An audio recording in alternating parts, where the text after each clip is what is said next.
And the Post reported this morning. 21 first-team possessions in what I call the exhibition season, you call the preseason. Yeah, I said this yesterday. And no touchdowns. Right, the first string offense, no touchdowns in 20 or 21 possessions. Is it all Gary Kubiak's fault? Is it Peyton Manning's fault? Or is there someone else or something else that's causing the problem that aren't those two? I think there are a ton of factors, and I'm going to lay the blame primarily on Gary Kubiak and Rick Dennison for trying to force this offense on a guy who has had so much success in another type of offense. I think eventually you're going to have to compromise to the point where this is primarily Peyton's offense. And then you add in the running game and a really good defense, and you're fine. Then the whole onus is not on Peyton Manning to carry this team to a Super Bowl. You failed to mention John Elway, who got rid of a coach who was running the Peyton Manning offense. So John Elway wants this team to be tough, physical, offensively, to be strong on the road in the playoffs in January. This team is being built less to be a team that can play in cold weather. Sure. A team that can play without Peyton Manning being dominant as he was at 37. Best offense possibly ever in the history of the league. Yep. A team that can run the football effectively. They didn't run the football effectively. They abandoned the run pretty early. Was that Peyton Manning's fault? Well, he wasn't calling the plays. Gary Kubiak was calling the plays, and they abandoned the run early. Gary. So you're not putting any of this on Peyton Manning. You're putting this on. No, Gary I'm putting a little bit, but I'm putting it primarily on Gary Kubiak for A, abandoning the run early, and for B, trying to make Peyton do things he's not comfortable with. Let me add a couple other issues in here. Oh, the offensive line, too. The offensive line stunk. The offensive line wasn't any good. Evan Mathis stepping in didn't show me a lot. It's his first game. Right. He's only been with them a week or so. I don't think Paradis, who I like, played exceptionally well. They came through the middle. I don't think Louis Vasquez, who's a Pro Bowler, played an exceptional game. He got burned a couple of times. I don't think Harris played extremely well, and Zambrell let a lot in, even though he was getting help.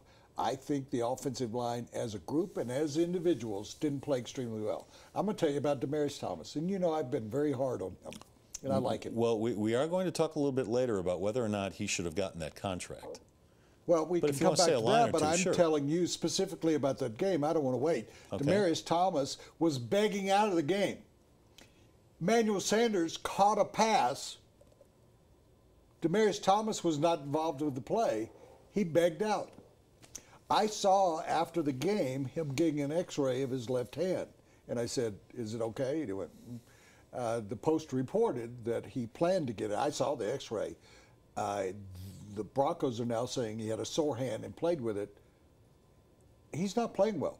He's not playing well. He's not running good routes.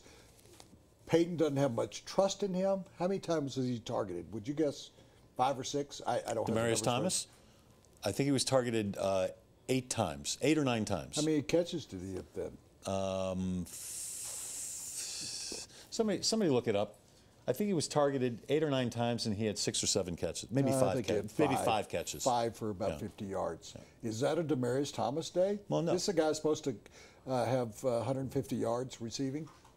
Here's 2 things that happened. Demaryius Thomas was begging out of the game. I don't know if you noticed it. So Bubba was in the game a lot more. Norwood was in slot. And the other thing was, you could tell that Emmanuel Sanders hadn't played at all. It had not really good timing with Manning. There were 2 plays. One, Manning obviously overthrew him. Second one, I thought Emmanuel pulled up, and he could have caught it, but I think he slowed down. So I put 1 on each of them. So you didn't have Emmanuel Sanders, even though he made several catches, looked like he had a very good day. Emmanuel Sanders and Peyton Manning didn't have the great rhythm together that I've seen in the past last year.